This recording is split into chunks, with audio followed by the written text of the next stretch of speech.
speaking about the Hungarian election result, it was in part perhaps due to the pressure from the European Union, which had blocked billions of euros in funds for Hungary. Is there a lesson there for the future about how the EU can leverage that as pressure on other EU countries?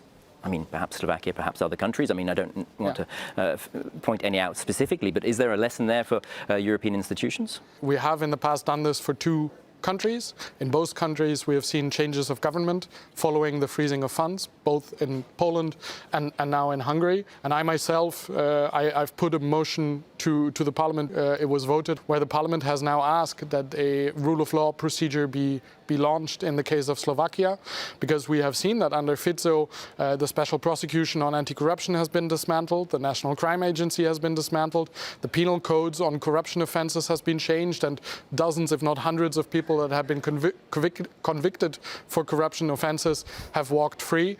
So you are fighting against Slovakia because in Hungary there was a change in the government, so now you have a new enemy, which is Robert Fico. This is really embarrassing.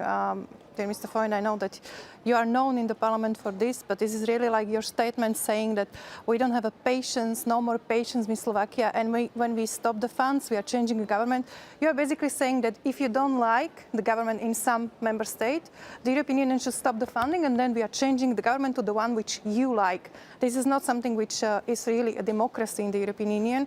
And you are just accusing us of the things which are really stupid, because you said that there are thousands of people who are not accused of corruption because of the changes in the law. This is really ridiculous. It's really, I don't know where you got this number. This is really, really crazy what you're saying. It's embarrassing, and you should stop doing that because you know nothing about Slovakia. You were once there. You met the people who are fighting against Slovakia government, against our party for ages. They are paid non-government organizations from different money from outside, and they are there to change the political landscape in Slovakia, and you are the part of it, and you are taking this here and saying that Slovakia is doing the things. Today you proposed the amendments, and there was the voting in your report about the European Commission, about the discharge of European Commission, yes, where you put the things about Slovakia which are not true, like that we stopped some kind of institutions which is not, it was reversed, it was changed, and there are still things which are not true clearly.